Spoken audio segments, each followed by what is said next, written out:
नमस्कार, सीधा सौदा के इस थर्सडे एडिशन में आप सभी का स्वागत है। मैं हूं सुमित और ये आखिरी एक्सपायरी इस साल की जो कि आज हम देखेंगे। इसके पहले मार्केट्स के जो क्यूज़ हैं वो सो फार थोड़े से वीक साइड पे ज़रूर दिखाई पड़ रहे हैं, क्योंकि अंतर्राष्ट्रीय बाजारों के संकेत एसएच निफ्टी जो है वो करीब करीब 80 अंकों के आसपास की गिरावट सो फार दिखा रहा है।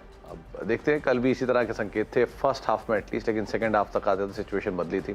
आज बदलेगी या नहीं इस पर नज़र होगी, लेकिन 18,050 ये मौजूदा लेवल आप देख रहे हैं एसएच निफ्टी का। हैंग सेंग, शंघाई, बाकी मार्केट्स के अंदर भी थोड़ा सा प्रेशर है आज एशियन मार्केट्स के अंदर, जो कि पैन आउट होता हुआ दिखाई पड़ सकता है।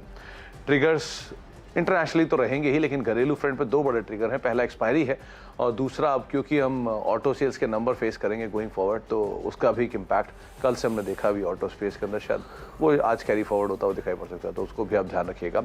और धीरे धीरे हम साल के एंड पे तो जा ही रहे हैं, अर्निंग सीजन की शुरुआत की तरफ भी हम आगे बढ़ रहे हैं, तो वो भी एक चीज़ रहेगी जिसको बाजार बहुत क्रूशली वॉच करेगा। और क्योंकि अगले महीने से, अगले हफ्ते से ही, रादर मंडे से ही जो Q3 के अपडेट्स हैं कंपनियों के वो आने शुरू हो जाएंगे। इसमें बजाज फाइनेंस, टाइटन जैसी कंपनियां जो अपने Q3 अपडेट देना शुरू कर देगी, तो वो एक और चीज़ होगी, इसको बाजार बहुत ही कीनली वॉच करेगा। तो individual stock specific stories market में ज़रूर नज़र रखनी होगी। लेकिन सो फार आज के लिए तो एटलीस्ट संकेत अभी नेगेटिव ही दिखाई पड़ रहे हैं। 0.5% के आसपास का डिक्लाइन देखने को मिल रहा है। 20 अंक नीचे Dow future as of now trade करते हुए, नैस्डैक फ्यूचर करीब करीब 18 अंक ऊपर फ्लैट स्टोन पर कामकाज कर रहा है। इन संकेतों के बीच में नीरज जी मेरे साथ मौजूद भी हैं। नीरज जी, क्या लग रहा है? दो तरह की चीज़ें पूछूंगा खाली आपसे। एक तरफ चाइनीज़ घूम रहे हैं, कोविड फैल रहा है, दुनिया दिक्कत में आ रही है। दूसरी तरफ शिमला मसूरी के रोड्स पे जाम लगा हुआ है, लोग पहुंच नहीं पा रहे बर्फबारी देखने के लिए। तो आप किस पक्ष में हैं? मैं इस पक्ष में हूँ कि जब फैले उससे पहले घूम लो। तो वो सही कर रहे हैं, मतलब जो जाम लगाए खड़े हैं। अब वो क्या करें? अब उनको पता नहीं है ना कि कब से ये नाटक शुरू हो जाए। जैसे अभी थोड़े पहले इंडियंस को तो पता है कि हर एक 6 महीने में आना है, तो अपना तैयारी वैसे ही रखते हैं। 6 महीने घूमेंगे, फिर 6 महीने घर में बैठेंगे, फिर 6 महीने घूमेंगे, 6 महीने घर में बैठेंगे, आराम चलता रहेगा जी साहब। नहीं, उनसे ज्यादा उत्साह में तो चाइनीज है। हाँ। अपने चीनी भाई लोग जो है एकदम उतावले हैं, एकदम घूम लो, पता नहीं क्या हो। जो 2 साल बाद छूटे हैं वो एकदम से, मुझे मतलब कंपेयर नहीं कर रहा हूँ, इसे उपमा दे रहा हूँ। जैसे ना बाड़े में बंधे रहते जानवर को, एकदम खुद खुल के चारों तरफ भागे, आप कंट्रोल नहीं कर सकते। आप उनको, स्कूल के बच्चे होते हैं, शाम को स्कूल वाटर फ्लड की तरह निकले, वैसे ही सब भाग रहे हैं। आप बुकिंग देखिए, मतलब मैं तो कल रात में यही पढ़ा था कि किस किस एयरलाइन में किस किस तरीके की बुकिंग चल रही है वहाँ पे। 250%, 300%। नहीं, लेकिन ये अपने यहाँ भी ऐसा नहीं है, वहीं पर ही है। अपने यहाँ देखो ना, गोवा के कुछ टिकट नहीं मिल के दे रहा। हाँ, नहीं, यहाँ तो फिर भी आप महंगे करके, वहाँ तो महंगे के बाद भी मिल भी नहीं रहे अब तो। लेकिन समस्या ये है कि अगर इस तरीके से वो फैला रहे हैं, मैं तो फैल नहीं रहा है, फैला रहे हैं वो। अब वो पूरी दुनिया में फैलाना चाहते हैं, हम झेल रहे हैं तो आप भी झेलो। ये तरीका ठीक नहीं है, और इससे क्या होगा कि मुश्किल आएगी। जैसे कई देशों ने कर दिया कि आप, भारत भी सोच रहा है कि पहले तो ये होगा कि यहाँ आने के बाद सबकी टेस्टिंग होगी, जो भी उतरेगा टेस्ट कराओ। दूसरा ये होगा कि जब चढ़ रहे हो तभी दिखाओ RT-PCR नेगेटिव, वरना हम चढ़ने नहीं देंगे। यूएस ने तो कर दिया। तो ये रोकने की कोशिश होनी चाहिए, लेकिन ये समस्या बड़ी है। कल एक जो फ्लाइट जा रही थी इटली मिलान, उसमें 50% लोग, एक नहीं 2 फ्लाइट के 50% लोग पॉजिटिव। उसके बाद से ये अचानक से सब एक्टिवेट हुए, सारे देशों ने कह दिया कि नहीं अब तो रोकना ही पड़ेगा। जापान कह रहा है कि मैं कुछ ही एयरपोर्ट पे फ्लाइट उतरने दूंगा, हांगकॉन्ग की, और इस बीच हांगकॉन्ग कह रहा सब फ्री, आओ जाओ सब घर तुम्हारा। तो ये मार्केट की असली चिंता है, इसलिए मार्केट गिरा। तो पिच वही वाली दिखाई है फिर आज, लाल वाली घास वास जिसमें बहुत लगी हुई है। लाल धब्बों वाली। इनके पास एक पिच है जिसमें खुदाई हो रखी है। अच्छा, वो पता नहीं है, डॉक्टर साहब वो वाली पिच दिखाया करी कभी कभी, उसमें जैसे लगता है कि हल चला दिया गया है। तो एक्चुअली नैस्डैक कल देखिए ना, गिरता ही जा रहा है, गिरता ही जा रहा है, गिरता ही और गिरा कल, वो संभलने का नाम नहीं ले रहा है। एक बज़ बाजार में कल उठा था कि अगर ये एप्पल का शेयर ऐसे ही टूटता रहा तो एक बड़ा मार्जिन ट्रिगर ना आ जाए, जैसे टेस्ला में आ ही चुका है, जैसे आ चुका है टेस्ला। तो अगर वो मार्जिन ट्रिगर क्रिएट हुआ तो बाजार शायद और डीपली 21 के लोस पे तो है, 21 के लोस पे आपका स्टॉक खड़ा है एप्पल का। तो इसीलिए ये, और वो बहुत बड़ी इक्विटी का ट्रिगर होगा, तो बाजार शायद इसको और उस स्केप्टिकल तौर पे देख रहा है अगर ऐसा कुछ बनता है तो, क्योंकि इतनी बड़ी इक्विटी के साथ आएगा वो कट के साथ। और ईयर एंडर में ऐसी चीज़ें आ रही हैं जबकि आपका आउटलुक ऑलरेडी वीक चल रहा है, तो देखते हैं गोइंग फॉरवर्ड सिचुएशन क्या है। लेकिन दूसरी तरफ ऐसा नहीं है, इंडियन इकोनॉमी के ऊपर 2 बड़े बड़े दिग्गज ने बात बोली हुई है कि इंडियन इकोनॉमी 5 ट्रिलियन की बनेगी, और एक तो ये भी बोल रहे हैं कि हर साल 1 ट्रिलियन के हिसाब से बढ़ते हुए दिखाई पड़े। हाँ मतलब वो तो मैं सुन के दंग रह गया, हर साल 1.5 साल में 1 ट्रिलियन। 1 ट्रिलियन, लेकिन इसमें मतलब मैं डिनाई नहीं करूंगा, मुझे लगता है कि ऐसा होगा। 1 ट्रिलियन इकोनॉमी बढ़ा के देंगे हर साल। हर साल। चलो कंजम्पशन ड्रिवन स्टोरी है। आप कभी हालत तो देखो, आमीन। सबसे बड़ी बड़ी मार्केट्स हैं हम वर्ल्ड की, छोटी सी चीज, छोटी बात थोड़ी ना, ग्लोबली जिससे बड़े से बड़े प्लेयर की हम सबसे बड़ी मार्केट है, उसमें क्या ये बात तो सही तो इसलिए ऐसा कुछ नहीं है कि हम कमजोर हैं। खैर कल शाम को आप बोल रहे थे कि आप लिकर स्टॉक्स लोगे, वो बचा कि नहीं गेम बदल गया दारू से एकदम। दवा पे आ गया। दारू से दवा पे आ गया मैं। अरे भाई सुबह जब मैंने सब पढ़ा तो हमने कहा नहीं, आइडिया ड्रॉप कल हो सकता है, आज दूसरे तो अच्छा, अब जो टीम है उसकी शुरुआत करता हूँ। देखिए मेरी तरफ से अभी भी वही स्टॉक्स मेजरली, ज़्यादातर सभी हरे स्टॉक्स या फिर इन ग्रीन के ऊपर ही आप नज़र रखिएगा। इधर स्टॉक्स में मूव आएगा मोमेंटम का, या लोअर लेवल से पुल बैक देखने को मिल सकता है। एक्सपायरी का दिन है, तो ये ज़रूर याद रखिएगा कि जितने भी नेगेटिव क्यूज़ हैं, अगर वो स्ट्रांगली बाजार को नीचे की तरफ सेटअप दे देते हैं तो शायद लोअर लेवल से पुल बैक भी मिल जाए, क्योंकि शॉर्ट्स हैं कवर भी हो सकते हैं। तो दोनों तरफ के दायरे बन सकते हैं, और आज वोलेटाइल सेशन तो रहेगा, तो उसके लिए आप तैयार रहिएगा। तो वोलेटाइल सेशन में स्टॉक स्पेसिफिक स्टोरीज को आप प्ले करिएगा, थोड़ा थोड़ा प्रॉफिट जहां मिलता रहे लेते चलिएगा, अगर आप ट्रेडर हैं तो। इन्वेस्टर तो बात अलग है, नीचे के मौके हमेशा आपके लिए खुलते ही हैं। तो इसी ट्रिगर के लिहाज से जो पहले कुछ नाम मैंने चुने हैं, उसमें सबसे पहला नाम है अशोका बिल्डकॉन। इसको चुनने की वजह सिर्फ खबर है जो इससे जुड़ी हुई है। खबर यह कि मध्य प्रदेश सरकार से कंपनी को 75 करोड़ रुपए के आसपास का एक ऑर्डर मिला है, और 754 है, 75 नहीं है, 754 करोड़ रुपए का ऑर्डर, एक 4 मिस हो गया इसमें, लेकिन ये 754 करोड़ रुपए का ऑर्डर मिला है कंपनी के लिए। और ये कंपनी विद्युत विभाग की तरफ से जो है ऑर्डर मिलता हुआ दिखाई पड़ रहा है। तो अशोका बिल्डकॉन जिसको 754 करोड़ रुपए का ऑर्डर मिला है, इसका एक शायद इम्पैक्ट आता हुआ दिखाई पड़े। वैसे भी इंफ्रा स्पेस के अंदर बज़ लोअर लेवल से एटलीस्ट बनते हुए दिख रही है, तो आप ध्यान रखिएगा स्टॉक के ऊपर भी। इसके अलावा दूसरा नाम है कनौरिया केमिकल का। इसको आमतौर पे नहीं चुना जाता, लेकिन इसको चुनने की वजह इससे जुड़ी हुई सिर्फ खबर है। खबर यह है कि कंपनी ने अपना एक फिनोलिक रेजिन प्लांट का कमर्शियल प्रोडक्शन जो है वो स्टार्ट किया है, और ये कमर्शियल प्रोडक्शन जो है वो 1 जनवरी से शुरू होगा। कल हरिओम पाइप जो नीरज जी ने भी दिया गया था, वहाँ पर भी उन्होंने एक नया एक्विजिशन किया था। एक्विजिशन से उनकी कैपेसिटीज़ 50% बढ़ गई थी, जिसको बाजार ने दोपहर में आंका और उसके बाद 20% तक की तेज़ी दिखाई। इस तरह की कैपेसिटीज़ एडिशन इस तरह के सिनेरियो में अगर कोई कंपनी कर रही है तो उसकी वजह ये कि शायद डिमांड एक्सपेक्ट कर रही है गोइंग फॉरवर्ड। इसीलिए ये फिनोलिक रेजिन प्लांट शुरू करना और उसके बाद नई कैपेसिटीज़ का एडिशन करना बाजार कुछ हद तक शायद पॉसिबल लेता हुआ दिखाई पड़ सकता है। तो आप एटलीस्ट इसे नज़र बना के रख सकते हैं इसके ऊपर भी। इसके अलावा आप एक बारी टिन प्लेट के ऊपर ध्यान रखिएगा। मेटल स्टॉक्स में अगर कुछ भी अपमूव आता है, कि ऐसा नहीं है कि चाइनीज़ जो इकोनॉमी है वो तो अनलॉक हो ही रही है, बाकी इकोनॉमीज़ के ऊपर भले इफेक्ट आ रहा है उसका, लेकिन वहाँ का अनलॉक स्पेस के लिए तेज़ होता है। तो वो और प्लस टिन प्लेट को लेकर बाजार में भी कुछ ऐसा बज़ है कि टाटा स्टील के साथ जो इनके मर्जर हैं, वो मर्जर को से पहले कुछ पॉसिबिलिटीज़ के लिहाज से देखें या रेशियोज़ के लिहाज से देखें तो टिन प्लेट ज़्यादा बेटर पोजीशन दिखाई पड़ रहा है टाटा स्टील के कंपैरिजन में। तो उस लिहाज से आप एटलीस्ट इसको देख सकते हैं कि ये मर्जर का कुछ लास्ट टाइम आ रहा है, और उससे ठीक पहले जो विले की पॉसिबिलिटीज़ है उसमें ज़्यादा बेटर पोजीशन टिन प्लेट है। तो आप इस लिहाज से टिन प्लेट के ऊपर भी नज़र रखेंगे। और बाकी दो एक ही सेक्टर के, तो पहले 3 मेरे यही रहेंगे। ओके, तो खबरों के आधार पर आपने चुना। मैंने खबरों के आधार पर बहुत सारे चुन लिए हैं, 3-3 4-4 करके बताते हैं आपको। देखिए, डायग्नोस्टिक्स वाले स्टॉक्स हमने लिए हैं, तो इसमें मेट्रोपोलिस, डॉक्टर लाल और विजया डायग्नोस्टिक्स, चौथा भी दिखा दी थायरोकेयर, 4 एक ही थीम पे। देखिए, अभी हमने इतनी विस्तार से बात की कि भारत सरकार ने भी कहा कि जो चीन से लोग आ रहे हैं उनकी टेस्टिंग होगी। दुनिया के बहुत सारे देशों ने कर दिया है, यूरोप ने किया, अमेरिका ने किया, जापान ने किया, मलेशिया ने किया, कोरिया ने किया। तो अब ये समस्या थोड़ी बड़ी हो रही। तो इस सबसे पहला इसका जो इम्पैक्ट आता है वो डायग्नोस्टिक्स कंपनीज पे आता है, टेस्टिंग वगैरह खूब बढ़ती हैं। तो इन कंपनियों में आपने देखा होगा पिछले कुछ दिनों में इनमें रह के तेज़ी आ रही है। कल भी देखिए तेज़ी थी, और बहुत सारी कंपनीज में अच्छी बढ़ रही, क्योंकि अब टेस्टिंग बहुत तेज़ी से बढ़ेगी। 2 रीजन से, एक तो जो लोग आ रहे हैं वो तो कराएंगे ही, सरकार मैंडेटरी कर देगी। एयरपोर्ट पे भी जो है रैंडम 2% लोगों की टेस्टिंग हो रही है। प्लस एक फियर फैक्टर हो जाता है ना, आप किसी को बुखार आ गया, जुकाम आ गया, तो आदमी प्रिकॉशनरी कहता है चलो टेस्ट करा ले। तो ये टेस्टिंग का बिजनेस बढ़ता हुआ दिखेगा, इसलिए इन कंपनियों पे काफ़ी इम्पैक्ट दिखेगा। तो मुझे लगता है कि ये जो डायग्नोस्टिक्स कंपनीज़ हैं, इनकी दुकानों पे अब आपको फिर से टेस्ट बढ़ते हुए दिखेंगे। अभी तक नहीं थे, ये बात भी सच है कि टेस्टिंग एकदम बंद हो गई थी और कराने की ज़रूरत भी नहीं थी क्योंकि सब लोग ठीक ठाक थे, लेकिन अब ये बढ़ेगी तो हमें लगता है कि इन डायग्नोस्टिक्स कंपनियों को फ़ायदा होगा। और आपको याद होगा कोविड के पिछले 2 सालों में इन कंपनियों में अनाप शनाप वैल्यूएशंस हुए थे, केवल इस वजह से क्योंकि कोविड का टेस्टिंग का बिजनेस बहुत चल पड़ा था। 3-3 हज़ार रुपये, 4-4 हज़ार रुपये तक रेट गया, उसके बाद वो गिर के आधे भी हो गए थे क्योंकि जैसे ही टेस्टिंग बंद हुई तो वन ऑफ बिजनेस गया।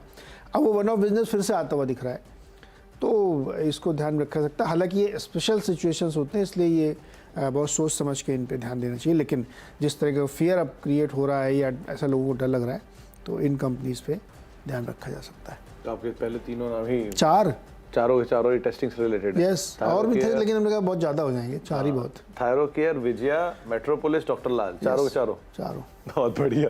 अच्छा, इसके अलावा जो अभी कुछ देर पहले टिन प्लेट की बात हुई थी, वही टिन प्लेट को वापस लेकर आई, उसमें एक बड़ी इंटरेस्टिंग नंबर आपके सामने रख देता हूँ। टिन प्लेट में जो रेशियो है वो टाटा स्टील के साथ है कि 10 शेयर टाटा स्टील के बदले में 33 शेयर टिन प्लेट के मिलेंगे, ये रेशियो है। और टाटा स्टील करीब 111-112 पे कामकाज कर रहा है और टिन प्लेट 328 की रेंज में कहीं ये ट्रेड करता हुआ दिखाई पड़ रहा है। तो रेशियो के लिहाज से 13% के आसपास की एक पैरिटी या 12-13% के आसपास की एक पैरिटी आपको इस ट्रेड में दिखाई पड़ सकती है अगर आप टाटा स्टील को एग्जिट करके टिन प्लेट में एंटर करते हैं काइंड ऑफ। तो इस लिहाज से आप इस पर नज़र रखें, शायद इसमें ये मूव बनता हुआ दिखाई पड़ सकता है। तो ये टिन प्लेट इस आधार पे आपको चुना गया है। बाकी जो 2 नाम अभी मैंने चुने उसमें से ऑटो सेल्स के नंबर एक बड़ा ट्रिगर बनेगा। एक है फोर्स मोटर्स और दूसरा है एस्कॉर्ट्स। फोर्स मोटर्स के लास्ट क्वार्टर के नंबर जो थे वो काफ़ी, लास्ट मंथ के जो नंबर थे वो काफ़ी बेटर आते हुए दिखाई पड़े थे और शायद जो अच्छे नंबर्स हैं वो अभी भी ये कंटिन्यू कर सकता है। तो इन्हीं नंबर्स के बीच में आप फोर्स मोटर के ऊपर ध्यान रखेंगे। ऑटो सेल्स के नंबर्स हैं वो 1 तारीख से आने शुरू हो जाएंगे, यानी कि आने वाले समय में अगले 2 दिनों के अंदर इसका इम्पैक्ट भी देखने को आप मिल सकता है। तो नंबर से ठीक पहले फोर्स मोटर में बाइंग होगी और दूसरा एस्कॉर्ट्स को बोटा भी, क्योंकि second half of financial year वापस पिकअप करता है डिमांड। तो ऑटो सेल्स के नंबर से पहले कल ये फर्स्ट हाफ में चल भी रहा था, तो कोई बड़ी बात नहीं अगर नीचे के लेवल दिखा दे और उसके बाद लोअर लेवल से पुल बैक भी दिखाए। तो उस लिहाज से आप दोनों ही स्टॉक्स के ऊपर, फोर्स मोटर और एस्कॉर्ट्स, इन दोनों के ऊपर भी नज़र बना के रख सकते हैं। इसके अलावा अब एक फर्टिलाइज़र शेयर मैं और लूँगा क्योंकि वो 6 का मैंडेटरी है। तो एक नाम जो मैं चुनना चाहूँगा वो है मैंगलोर केमिकल एंड फर्टिलाइज़र, क्योंकि फर्टिलाइज़र स्पेस बढ़िया बज़ कर रहा है और उस बढ़िया बजिंग सेक्टर के अंदर से जो कम चले हुए शेयर हैं मैंने उनको चुना है। तो उसमें से एक मैंगलोर केमिकल एंड फर्टिलाइज़र है। हालांकि कल 6% के आसपास चला, लेकिन फिर भी 130-140 के हाइज़ और वहाँ से 80 रुपये 90 रुपये की रेंज में काम काज कर रहा है। तो अभी भी अपने हाई से 30-35% नीचे ट्रेड करता दिखाई पड़ रहा है। तो हो सकता है ये जो फर्टिलाइज़र का मूव है, बजट से पहले का मूव, ये कैरी फॉरवर्ड हो अगर, तो इसमें स्टॉक चलते हुए दिखाई पड़े। तो उस लिहाज से आप इसके ऊपर भी नज़र बना के रखिएगा। फोर्स मोटर वही है ना जो मर्सिडीज के इंजन बनाती है? सर फोर्स मोटर की अगर हिस्ट्री देखेंगे ना तो बहुत ही यूनिक है। मतलब फोर्स मोटर के जो फाउंडर थे एनके फिरोदिया साहब, वो इंडिया में, वो वर्ल्ड वाइड दुनिया में कहीं भी ऑटो रिक्शा अगर वर्ड यूज हुआ है तो उन्होंने कॉइन किया है। ऑटो रिक्शा वर्ड ही उन्होंने कॉइन किया। ऑटो रिक्शा पेटेंट नहीं कराया था? ये आज भी उन्हीं के पास है। आप गूगल करो तो पहला नाम उन्हीं का ही दिखाई पड़ेगा आपको, क्योंकि वो उस जमाने में अगर इंडिया में ऑटो लॉन्च हुआ है तो बजाज ऑटो ने किया है, लेकिन वो बजाज ऑटो में नहीं किया है, वो बेसिकली बच्चा राज ऑटो ट्रेडिंग कंपनी एंड जय हिंद इंडस्ट्रीज जो कि फोर्स मोटर की पेरेंट है, इन्होंने मिलकर लॉन्च किया था। इसीलिए एक ज़माने में बजाज ऑटो के अंदर 13% स्टेक फोर्स रखता था और 18% स्टेक फोर्स का बजाज ऑटो के पास था। लेकिन वो धीरे धीरे करके करार अलग हो गया, टूट गया। आज भी इनकी पेरेंट रखती है 4% स्टेक बजाज ऑटो में, लेकिन ये फोर्स मोटर बजाज मर्सिडीज के इंजन बनाती है। मतलब जिनके पास मर्सिडीज है उनके पास एस क्लास, ई क्लास, GLC, ऑडी की A8, BMW की 3 series, 5 series, X1, Rolls Royce, ये जिनके पास हैं वो सब के इंजन फोर्स के बन के गए हुए हैं। भाई वो सब तो बहुत ऊपर निकल गए। हाँ, ये इधर ही रह गए। ठीक है होता है। अब गुरु गुरु रहता है, चेला चीनी बन जाता है वाली हालत आप समझ लीजिए इनकी। ये मैं कहना चाहता हूँ, गुरु गुरु रह गए, चेला शक्कर हो गया। हाँ, तो ऐसा कुछ हो गया। ठीक है। नहीं, एक ज़माने में इसका भाव बहुत ऊपर गया था। 4400 रुपए के आसपास, 4600 रुपए का हाई है, बिना एडजस्टमेंट के नीचे आता हुआ दिखाई पड़ा। लेकिन ठीक है, स्टॉक पड़ा हुआ है। कंपनी अच्छी है, कंपनी खराब नहीं है। पुणे की वन ऑफ द लार्जेस्ट। वक्त की बात। हाँ, वो उस समय टेम्पो ट्रेवलर की डिमांड थी बहुत हाई, अब थोड़ा बैकफुट पे चली गई है। फोर्स मोटर्स, चलो खैर दिन इनके भी फिरेंगे, ऐसी कोई बात नहीं है। अच्छा, अगले 2 स्टॉक्स जो मेरी टीम के हैं वो भी उसी से जुड़े हुए हैं, कोविड वाली थीम से। IOL केमिकल और एल्केम, ये भी ग्रीन ट्रेड करेंगे। देखिए, जुकाम बुखार या इस सब की वजह से क्या है, पैरासिटामोल बहुत बिकता है ना, और ये कंपनी बनाती है, तो इनके स्टॉक्स में करना है। 2 रीजन से लिया मैंने। तो एक तो अपने नॉर्मल फ्लू बहुत हो रहा है, तो उसमें भी मेडिसिन बहुत यूज़ होती हैं, और इसकी वजह से भी एक सेंटिमेंट है। मैं चाहता भी नहीं हूँ कि कोविड फैले, उस चक्कर में ये स्टॉक चले, लेकिन अब समय है, सिचुएशन है, तो हम क्या कर सकते हैं इसमें, तो उसका एक फ़ायदा हो सकता है। दूसरा, आपने एक चीज़ गौर की होगी कि चीन में बहुत शॉर्टेज है मेडिसिन की, ब्लैक मार्केट चल रहा है वहाँ पे, इतनी ज़्यादा कंजम्पशन, भाई एक दिन 1-1 करोड़ केस आ रहे हैं वहाँ पे, तो उसकी वजह से वहाँ पे दवा की बहुत शॉर्टेज है। तो बहुत सारी कंपनीज़ के लिए अगर सप्लाई शॉर्ट होती है पूरी दुनिया में या अमेरिका जैसे बड़े देशों में, तो अपने आप डोमेस्टिक कंपनीज़ को फ़ायदा हो जाता है, कुछ ना करने पे भी, मतलब किसी दूसरे की वजह से भी आपको बहुत फ़ायदा हो सकता है। तो इसीलिए मुझे लगता है इन तमाम स्टॉक्स पे ध्यान रखना चाहिए, जैसे एल्केम है, ये IOL केमिकल है, क्योंकि ये सारे स्टॉक्स इन्हीं थीम पर बढ़िया चल रहे हैं। और क्या फार्मा के लिए वो दिन फिर से लौटेंगे क्या? ये देखिए, मैं तो इसको पॉजिटिव मानता हूँ। अगर चीन में इंडियन मेडिसिन की डिमांड तेज है और शॉर्टेज हो रही है और मारामारी है, ब्लैक मार्केट हो रही है इंडियन मेडिसिन की, तो इंडिया तो वैसे ही सेफ है। जब आप वहाँ की हमारी दवाइयों की वहाँ पर ब्लैक मार्केट हो रही है, तो हम तो वैसे ही सेफ है, तो हमें तो ऐसे ही टेंशन लेने की जरूरत नहीं है। तो मैं तो उस सोच का आदमी हूँ। तो शायद मेडिसिन के दिन फिरेंगे। इंडियन मेडिसिन अगर ग्लोबली इस तरह की स्ट्रॉन्ग डिमांड रखती है, मतलब कम लोग ये बात जानते हैं कि दुनिया के 60% बच्चे इंडियन मेडिसिन लेते हैं पोलियो के टाइम पे। ठीक है, दुनिया के 60% लोग चाहे चिकन पॉक्स एंड बाकी ऐसे इंडिया वर्ल्ड फार्मेसी कहते भी हैं। तो इतनी बड़ी जब इंडियन मार्केट है ही, तो उसमें वर्ल्ड वाइड हम ही हैं। जब हम ही है तो क्या ही सोच रहे हैं, फिर आराम से। तो क्या पूरा फार्मा सेक्टर वैसी रैली दिखाएगा जैसे उसने 2 साल पहले दिखाई थी? सर, फार्मा में इंडिविजुअल प्रॉब्लम अगर ना हो, जो अपनी अपनी है, किसी का प्लांट विजिट हो गया, कहीं प्लांट में चूहा मिल गया वाला टाइप, जो नहीं, मुझे तो अमेरिका वाले वापस चले जाएंगे जो घूमने आए थे। हाँ, अगर वो वापस फिरा, इंडिया की फार्मा स्ट्रेंथ को आप चैलेंज नहीं कर सकते। इंडिविजुअल कंपनी की प्रॉब्लम है, उसमें कुछ नहीं कर सकते। तो चलो इसी बात पर ये दोनों स्टॉक को ध्यान में रखिएगा, स्क्रीन पर लगा के रखिए रेट, क्योंकि आज की माहौल थीम वैसे ही दिख रहा है। तो फार्मा स्टॉक्स रडार पे आपके रहने चाहिए। तो आपने एल्केम और IOL दोनों, वो पैरासीटामोल और डोलो, ये सब डोलो वाली लिस्टेड नहीं तो वही लेते हैं, माइक्रो लिस्टेड ही नहीं है। IOL केमिकल और एल्केम 5 हो गए आपके, 6 हो गए? 6 के 6 हो गए। चलिए, दोनों के 6 हो गए। अब ब्रेक का वक्त है, ब्रेक के बाद लौटते हैं। 4 खिलाड़ी अभी और बाकी उनके ऊपर नजर डालते हैं। चलिए भाई, जल्दी से अगले 4 स्टॉक्स आपको बता दूं, 2-2 करके बताता हूं, क्योंकि थीम एक ही लेकिन स्टॉक लगा है। 2 मैंने होटल स्टॉक्स लिए, इंडियन होटल और लेमन ट्री। अब इसमें अभी हमारे और सुमित के बीच में डिसएग्रीमेंट होगा। मैंने इनको रेड में रखा है। नहीं और अभी आप बता रहे थे कि वहाँ जाम लगा हुआ है सड़क पे। आपका तो कोई प्लान होगा नहीं है रेड का। आई एम श्योर आप घर पे रहोगे, बढ़िया खाना वाना बनाओगे खुद ही। तो लेकिन जो बेचारे बाहर घूम रहे हैं उनसे पूछो, जिन्हें होटल तक नहीं मिल रहे। 8-8 हज़ार 10-10 हज़ार का होटल 16-16 हज़ार में पहुंच गया। मतलब शिमला के जो प्रीमियम होटल्स हैं, 40-40 हज़ार तो उनके रूम्स हैं। आप सोचिए, और फिर और वो अपने इंडियन होटल के ही हैं जिनको आप यहाँ पर रख के मान के चल रहे हो कि ये टूट जाने चाहिए। तो नहीं, मैंने रेड क्यों रखा, मैं पहले ये बताता हूँ, फिर हम लोग इस पर चर्चा करें। हमने रेड इसलिए रखा कि जितनी बातें सुमित बता रहे हैं ना, ये सब आपको पता है। नहीं पता वो आज वाली बात है कि भाई साहब, ये जो कोरोना का डर है ना, ये आपके अंदर मतलब आपके अंदर एक फियर फैक्टर क्रिएट कर देता है। तो अभी तो चूंकि हम लोग ईयर एंड में है, रिवेंज है, घूम लो, पता नहीं कल से क्या हो जाए, तो लोग घूम रहे हैं, लेकिन ये सब प्राइसिंग है। आगे आने वाले समय में बहुत दिक्कत होने वाली। नेक्स्ट 40 डेज बहुत इंपॉर्टेंट है पूरी दुनिया के लिए, क्योंकि जो चाइनीज़ है ना, अपना न्यू ईयर मनाने के लिए जो उनकी एक हफ्ते की 10-10 दिन की छुट्टी होती है ना, यार उनकी छुट्टियाँ भी बहुत होती हैं। हमारे तो 1 दिन भी नहीं हो रही है, उनके 1-1 हफ्ते की छुट्टी, जाओ घूमो। तो उसकी वजह से ये फेयर मॉन्गरिंग होगी, बहुत ज़्यादा दिक्कत बढ़ेगी। तो आदमी खुद से अपनी सेफ्टी अपने हाथ, तो मुझे नहीं लगता कि बहुत ज़्यादा नए साल के बाद लोग इतना घूमना फिरना करेंगे, क्योंकि बचाव ही सुरक्षा है और सुरक्षा ही इलाज है। तो उस लिहाज से मुझे लगता है कि जितनी पॉजिटिव न्यूज़ थी फिलहाल डिस्काउंटेड है। और आप लेमन ट्री का चार्ट देखिए, 100 रुपये से 80 रुपये आ गया, 20% नीचे आ चुका है वो इसीलिए क्योंकि आपने सारी पॉजिटिव हमको दे दी, हमने डिस्काउंट कर लिए। अब ये फियर जब ख़त्म होगा तो हमको लगता होगा, तो इसलिए मैं इंडियन होटल और लेमन ट्री को रेडी में रखा है। अब दो बताइए आप। नहीं, इसमें लेकिन एक ही डिसएग्रीमेंट है। क्या? कि आप खुद ही बोल रहे हो इंडिया की दवा की भारी डिमांड है, तो क्या ही टेंशन है, अपना है ना, होटल में जाके आराम से दवा आगे होटल में रहेंगे। पहले को ऐसा इशू लग नहीं रहा, लेकिन ठीक है। अच्छा 2 और बता देंगे, फिर आप बताओ 4। चलिए। अब अगर होटल आप मान रहे हो कि रेड है, दवा खानी पड़ेगी, टेस्टिंग बहुत होगी, तो जाओगे कैसे? फ्लाइट से। इंडिगो करो। क्यों जाओगे आप? इंडिगो और स्पाइस जेट।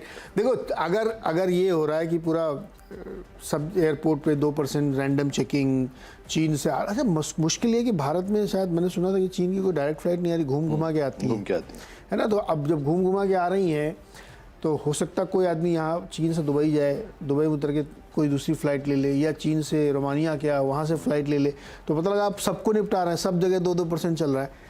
और फिर वो आदमी दिल्ली या मुंबई या कहीं भी उतरेगा, वहाँ से वो फिर कहीं और जाएगा, तो इंडिगो लेगा, स्पाइस जेट लेगा। नहीं, ये पार्ट पे मैं हमेशा एग्री करूंगा कि आपको ये नहीं पता कि फ्लाइट में आपके बगल वाला बैठा हुआ पैसेंजर किस जगह से आया। तो वो वाया फ्लाइट, एक दिन मेरे साथ हुआ था कि मैं यहाँ से शायद इंदौर जा रहा था, मेरे बगल वाला फ्लाइट पे जो पैसेंजर था वो दौड़ता हुआ आया, वो पता नहीं किधर अमेरिका से फ्लाइट लेके वाया करते हुए बोला कि मैं पिछले 36 घंटे से फ्लाइट में ही हूँ। तो इस तरह की उसकी हालत थी। आप रियलाइज करते हो अच्छा जी आपके बगल वाला यहाँ से घूमता घामता आ रहा है, तो ये पता ही नहीं कहाँ से क्या होने वाला है। तो ये पार्ट है जो क्रूशियल रहेगा, इन पे इसलिए आएगा। हाँ, लेकिन अभी के लिए फ्लाइट की टिकट बहुत महंगी है, इस पर भी मैं एग्री करता हूँ। 17 हज़ार की टिकट है दिल्ली की। खैर उसको भी छोड़ते आगे बढ़ते। तो ये सब थीम्स जो हैं, मतलब इन टोटल कहने का मतलब ये है जो थीम्स आपकी ईयर एंड में चलनी चाहिए थी, वो थीम्स अब ईयर एंड पे कंसर्न की वजह से दिक्कत झेल सकती हैं या उतनी डिमांड नहीं पाएंगी। एक फ्रेंड जो गोवा से है उनका कहना है कि गोवा में रश जरूर है लेकिन उतना नहीं है जितना आम तौर पे होता था, तो शायद कंसर्न उठने शुरू हो गए, लोग आपको मास्क में देखने शुरू भी हो गए होंगे। तो ये पार्ट जो है अब धीरे धीरे कंसर्न के तौर पे उठ रहा है मेरी तरफ से अभी भी, लेकिन मैंने सारे के सारे वही रखे हैं जो कि कंजम्पशन ड्रिवेन, सब में जो बजट का इम्पैक्ट, इनको ही आप आधार मानिएगा। तो मैंगलोर केमिकल के बाद जो फर्टिलाइजर स्टॉक्स हैं उसमें से एक श्री पुष्कर केमिकल, इसको भी आप ध्यान रखिएगा। ये भी फर्टिलाइजर स्पेस की ही एक कामकाज है इसका भी, और फर्टिलाइजर शेयरों में वैसे ही बस है तो स्पेस के ऊपर आप ध्यान रखेंगे। एक सफायर फूड, क्योंकि कल अगर आपने देखा होगा देवयानी में जोरदार मूव था, करीब 5% 6% के आसपास का मूव देवयानी में था, सफायर के अंदर कल मूव नहीं था। तो अगर एक कंपनी जो कि पिज्जा हट के अंदर ऑलरेडी डील करती है वहाँ बड़ा मूव आ चुका है, तो ऑब्वियसली सफायर भी उसको शायद फॉलो अप कर सकता है। रिसेंटली इसमें इंडिविजुअली काफ़ी ज़्यादा ब्लॉक्स एंड ऑल हुए थे, तो इसकी वजह से ओवर हैंग हो सकता है, लेकिन 1700 का शेयर 1300 रुपये पहुँच चुका है, तो हो सकता है ये कुछ एक मूव रहे। और दूसरा ट्रिगर भी कंपनी ने 26 दिसंबर को गोल्डमैन सैक्स के साथ एक मीट किया है, वो मीट का इम्पैक्ट भी गोइंग फॉरवर्ड शायद आता हो दिखाई पड़े कैसा रहता है, लेकिन इंडिविजुअली बड़े निवेशकों के साथ मीट कर रहे हैं, तो सफायर फूड के ऊपर आप ध्यान दे सकते हैं। इसके अलावा कुछ और नाम जहां पर आपको नज़र रखनी होगी, उसमें एक शक्ति पंप और रोटो पंप, ऑब्वियसली पंप स्पेस, क्योंकि बजट से पहले जो 3 सेक्टर चलते हैं उसमें एक रेलवेज, फर्टिलाइज़र जो 2 मूव दिखा चुके हैं, और तीसरा एग्रीकल्चर है जो आज आपके सामने है।